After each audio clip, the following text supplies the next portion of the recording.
Assalamualaikum warahmatullahi wabarakatuh. Selamat datang lagi ke channel YouTube saya, Iwan Sandi and Partners. Hari ini saya akan sedikit memberikan edukasi hukum tentang siapa saja yang diperbolehkan untuk menjadi seorang saksi di pengadilan agama. Sebelum lanjut, lebih baik kita subscribe, like, comment, and share. Oke, langsung saja saya jawab. Ini pertanyaan dari warga TikTok ya, yang menanyakan, Pak, siapa saja yang diperbolehkan menjadi seorang saksi di pengadilan agama? Nah, ini yang pertama, yang diperbolehkan menjadi seorang saksi adalah orang tua. Orang tua ini baik laki-laki ataupun perempuan diperbolehkan. Yang kedua, saudara kandung diperbolehkan, laki-laki maupun perempuan. Selanjutnya saudara sepupu, saudara jauh atau saudara dari orang tua bisa dijadikan seorang saksi.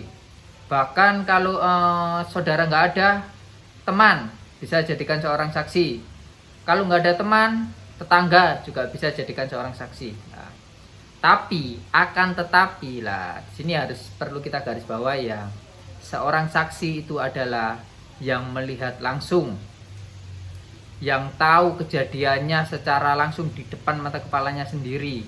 Nah, seorang saksi itu juga bisa yang diberitahu oleh orang yang bersangkutan langsung, itu juga bisa jadikan seorang saksi. Seorang saksi ini juga bisa yang diberitahu oleh saudaranya, nah, itu bisa. Jadi contohnya seperti ini, yang tahu langsung ya, contohnya yang tahu langsung. Siapa yang tahu langsung ini? Seumpama orang tua ya. Jadi setelah menikah, jadi ada sepasang laki-laki dan perempuan, salah satu pihak menggugat cerai ya. Nah, mereka itu tinggal bersama orang tua. Nah, terus mereka itu sering berantem, sering cekcok karena permasalahan tidak dinafkahi atau tidak dihargai, atau main perempuan, atau mabuk-mabukan, mencuri dan lain sebagainya. Lah, ini sebagai orang tua kan mendengarkan langsung dengan telinganya sendiri, mendengarkan, menyaksikan langsung kalau anaknya ini bertengkar, kalau anaknya ini sering cekcok. Lah, itu baru orang tua yang bisa dijadikan sebagai saksi.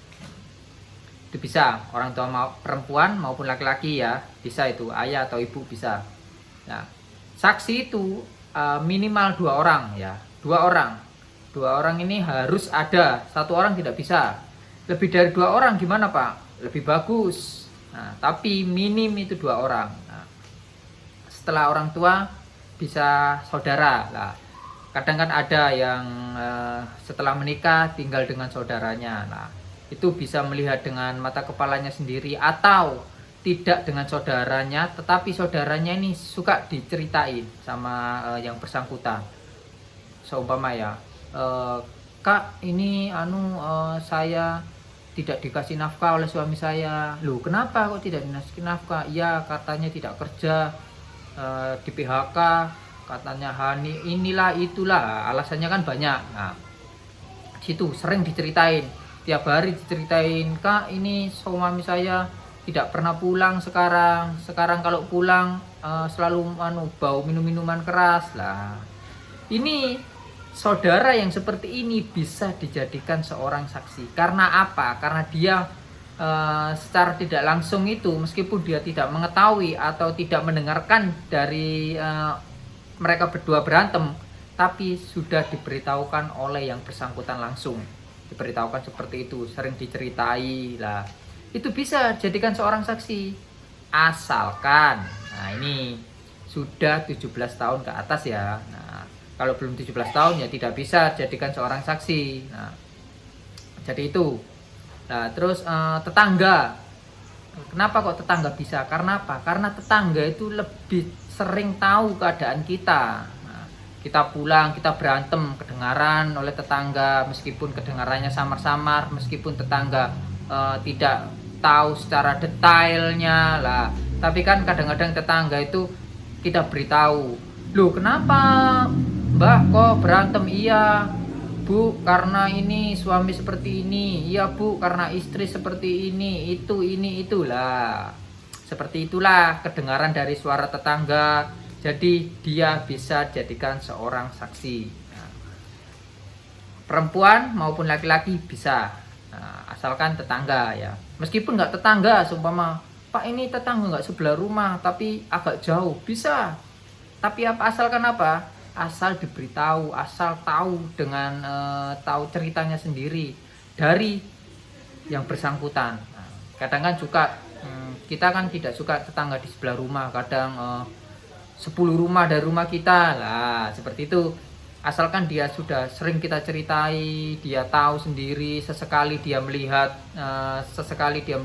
secara langsung. Nah, itu bisa. Itu sudah bisa jadikan seorang saksi, sudah memuat unsur-unsurnya sebagai seorang saksi lah, seperti itu. Nah, untuk selanjutnya setelah itu nanti beberapa orang itu jadikan saksi, nanti bersaksi itu di pengadilan agama, ceritakan apa adanya, semuanya itu ceritakan, kalau iya iya, kalau enggak. Nah, karena apa? Karena hakim ini juga ingin tahu keadaan kedua belah pihak ini seperti apa, makanya disuruh menghadirkan saksi dan minimal 2 orang. Karena apa? Karena 1 orang saksi sama dengan bukan saksi. Nah, seperti itu. Oke, mungkin penjelasan kali ini sudah cukup, saya rasa cukup. Untuk selanjutnya bisa di subscribe, like, comment, and share. Oke, saya akhiri video kita kali ini. Wassalamualaikum warahmatullahi wabarakatuh. Sehat selalu untuk kita semua dan tetap semangat menjalankan hidup dan selalu positive thinking. See you.